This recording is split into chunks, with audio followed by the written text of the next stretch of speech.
Muy buenas amigos, hoy vamos a hablar de las posibilidades de que China lidere un nuevo orden mundial. Y para ello os hemos traído a este lugar tan curioso que está a las afueras de Changsha. Es una pena que no nos haga mejor tiempo, pero yo creo que así también tiene cierta atmósfera solemne, misteriosa. Esta torre no es tan antigua, fue construida en 1838 durante la última dinastía y no fue diseñada así. En el año 1900 le cayó un rayo, destruyó la parte de arriba, luego comenzaron a anidar los pájaros portando semillas entre otras cosas y así es como creció el árbol. En la China antigua y no tan antigua muchas torres se construían con fines defensivos, pero la función principal de esta era quemar textos y no por motivos de censura sino porque la escritura se consideraba prácticamente sagrada. Entonces cuando se acumulaban borradores o había libros deteriorados que ya no servían tenían que ser quemados con respeto. O sea que en realidad es un lugar para apreciar la literatura, no para destruirla. Vale, yo creo que llevo desde que era adolescente escuchando cosas del tipo: China va a dominar el mundo, van a destronar a los Estados Unidos, nos comen los chinos. Aunque también es verdad que durante todos estos años algunos medios no han parado de insistir en el inminente colapso de este país. Yo creo que su momento álgido se dio al comienzo de la epidemia de COVID, cuando afectaba sobre todo a esta parte del mundo. Sin embargo, los chinos han logrado controlar al virus contra todo pronóstico y de hecho se han acortado los plazos para los que esperaban superar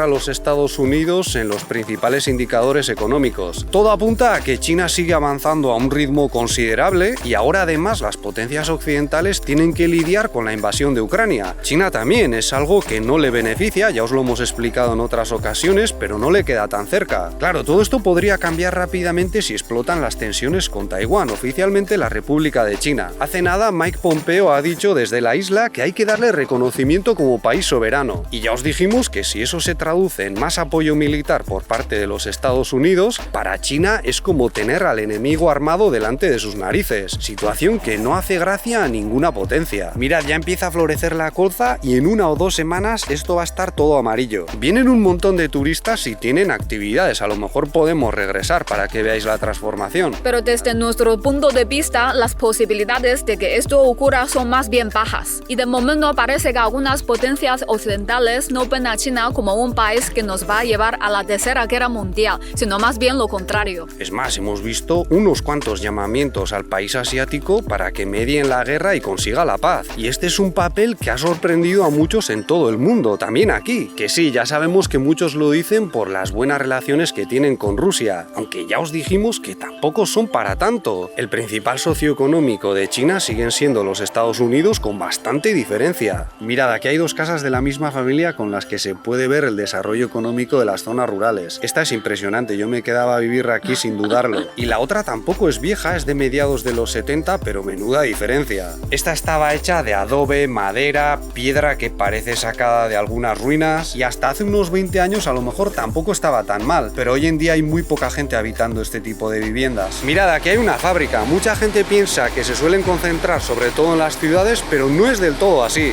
Las zonas rurales están llenas de pequeños talleres y factorías como esta. A veces incluso te encuentras talleres dentro de casas antiguas. A nosotros nos ha pasado, entras pensando que es un museo o una casa rural y resulta que están ahí produciendo. Y esto es un centro de actividades para los mayores. No es un lujo, pero tampoco está mal para ser un pueblo pequeño. Parece que incluso puedes vivir dentro si no tienes nadie que te cuide, aunque aquí no es algo que esté bien visto. Nosotros creemos que hay posibilidades de que este país juegue ese papel conciliador, pero seguramente no le hará demasiada gracia a los Estados Unidos, porque se supone que son ellos los que ponen orden en el mundo. Ellos tienen el imperio más poderoso del mundo, Rusia los señala como causantes de la crisis por la expansión de la OTAN, China en parte también, aunque no aprueba la invasión de Ucrania, y si la paz llega de manos de Pekín en lugar de Washington, estos últimos podrían perder cara, como se dice aquí. Muchos dan por hecho que la hegemonía de los Estados Unidos dará paso a la hegemonía china, pero no tiene por qué ser así. Desde nuestro punto de vista hay muchas razones para pensar que China no va a dominar el planeta como lo hacen los Estados Unidos, al menos no en las próximas décadas, y quizás nunca veamos esa situación. Para empezar, China está a años luz del poderío militar de los Estados Unidos. No solo gasta mucho menos dinero en defensa, las gallinas se han revolucionado, tanto hablar de guerra, normal, sino que además apenas tienen bases militares fuera de sus fronteras. Es decir, hay países europeos que tienen más bases militares fuera de su territorio que China, y los Estados Unidos Unidos cuentan con cientos de ellas, ya sé que las de la OTAN son otra historia. Para nosotros no hay debate sobre esta cuestión y cuando te encuentras con gente que dice es que China tiene tal arma nueva que puede poner todo patas arriba, en realidad no hacen más que justificar un presupuesto de defensa todavía más grande para los Estados Unidos, porque no van a dejar que les adelanten los chinos, claro. Por ejemplo, con los misiles hipersónicos esos me he estado informando un poco y creo que se vende bastante humo con el tema. A ver, ¿qué pasan los trabajadores de la presa con un triciclo? ¡Hey!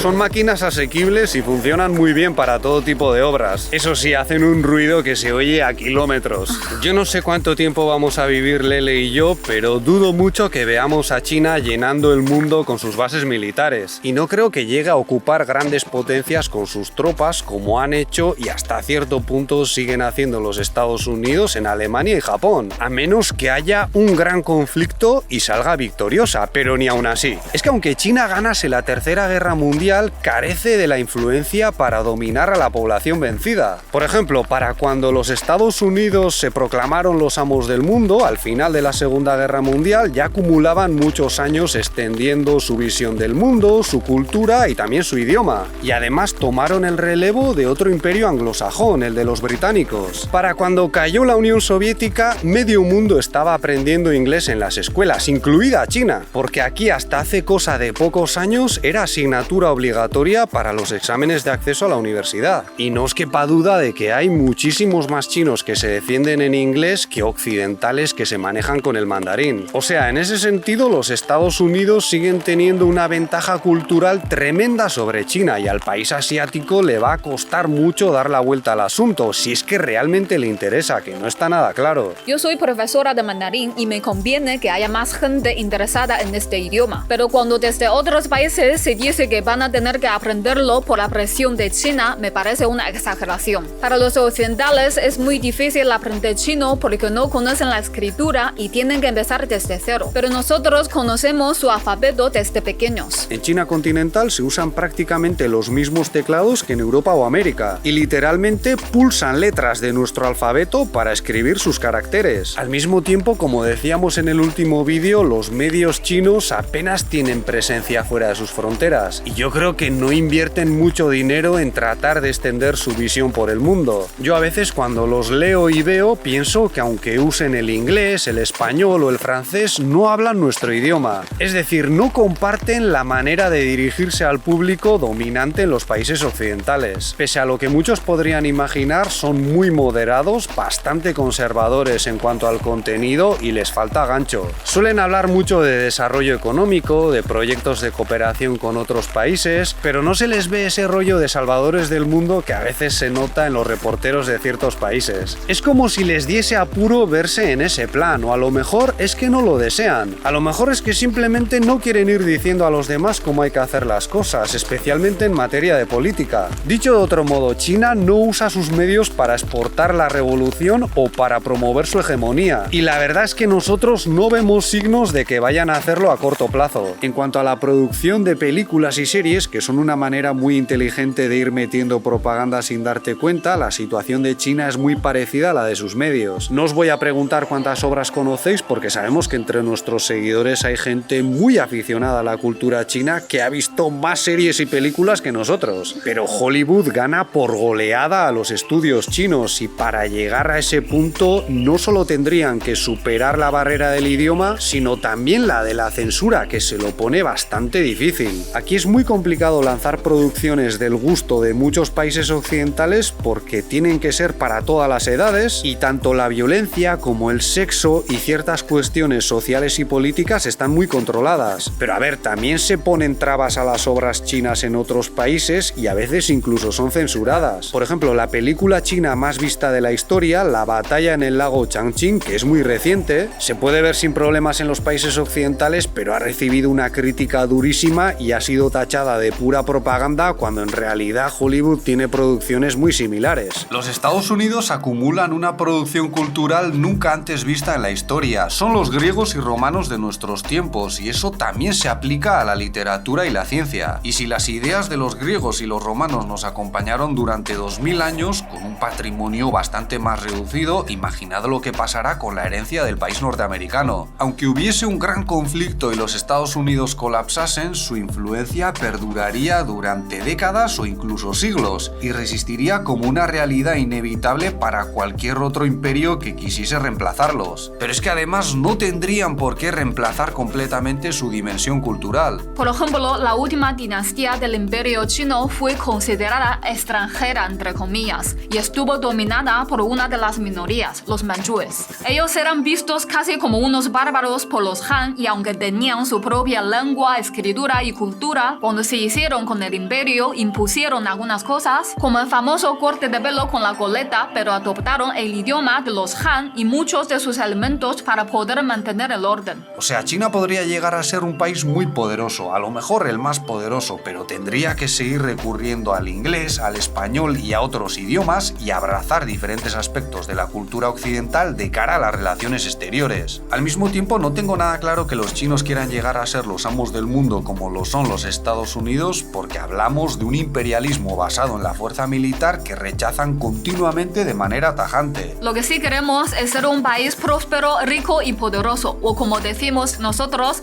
繁荣富强, porque pensamos que es la forma de que no se metan con nosotros. Todos los chinos, incluida Lele aquí, han aprendido en la escuela que China pasó por un siglo de humillación a manos de las potencias extranjeras, algunas de las cuales se jactaban de representar a una civilización superior, mientras trataban a la gente de aquí como ciudadanos de segunda, por decirlo suave. Hay gente que piensa que China guarda mucho rencor por aquello y que tiene preparada una especie de venganza para cuando sea más fuerte. A lo largo de los años que he pasado en este país, sí que me han recordado en más de una ocasión esa parte de la historia, pero nunca me han mostrado rechazo u odio por mi aspecto occidental, y eso que muchas veces dan por hecho que soy estadounidense o inglés. Ya sé que mi experiencia no demuestra nada, pero me cuesta mucho imaginar que estén pensando en ese día en el que por fin van a castigar a las potencias occidentales, y no creo que la ciudadanía china apoyase algo así. Desde nuestro punto de vista, en los próximos años y décadas, por lo menos hasta mediados de siglo, lo más probable es que China siga centrada en su propio desarrollo económico. Ellos tienen esa meta de ser un gran país socialista para el año 2049-2050, cuando se cumpliría un siglo desde la fundación de la República Popular, y en teoría, por lo que plantean el gobierno y los medios estatales, quieren que sea un proceso modélico para los países en vías de desarrollo, demostrando que se puede salir de la pobreza sin tener que recurrir a las invasiones. Si sus pronósticos se cumplen, yo imagino a un gigante, esta vez sin pies de barro, ocupando el centro del mundo, sobre todo en términos económicos. China es un nombre dado por los extranjeros. En nuestra lengua, este país se llama Zhongguo y significa reino del centro. Ojo, porque en los mapas de aquí China suele estar más o menos en el medio, pero eso no significa que tengan que ser los amos y señores del mundo. Y de ahí a que pasen a meterse en los asuntos políticos de otros países hay un trecho. Desde China se habla mucho de cooperar con el resto del mundo de manera que todas las partes ganen a través de la fórmula win-win, ganar-ganar. Y yo creo que esto no es solo propaganda, en realidad podemos trabajar de esa manera. Lo que no van a tolerar, y esto seguramente sí que se notará de manera cada vez más palpable, es que desde fuera se metan con su soberanía e integridad territorial, que sí podría generar conflictos, aunque dudo que quieran arriesgarse a dejar un manchón en los planes de aquí a 30 años. 30 años pueden parecer mucho desde la perspectiva occidental, pero los chinos están acostumbrados a imaginar a su país como una civilización de miles de años de historia y 3 décadas no son más que un suspiro. En otras ocasiones ya os hemos solido decir que aquí lo más importante no son los individuos, sino las familias, y las familias son un sujeto intergeneracional con una visión del tiempo mucho más amplia. Muchos chinos piensan, bueno, a lo mejor yo no llegaré a ver esa China próspera y poderosa, pero ya lo harán mis hijos o mis nietos. Eso es todo por nuestra parte. Si este vídeo os ha parecido interesante, podéis darle un me gusta, suscribiros o ayudarnos con Patreon, donde tenéis más contenido como directos y mis clases de mandarín. Muchas gracias por vuestra atención y hasta la próxima. ¡Hasta luego!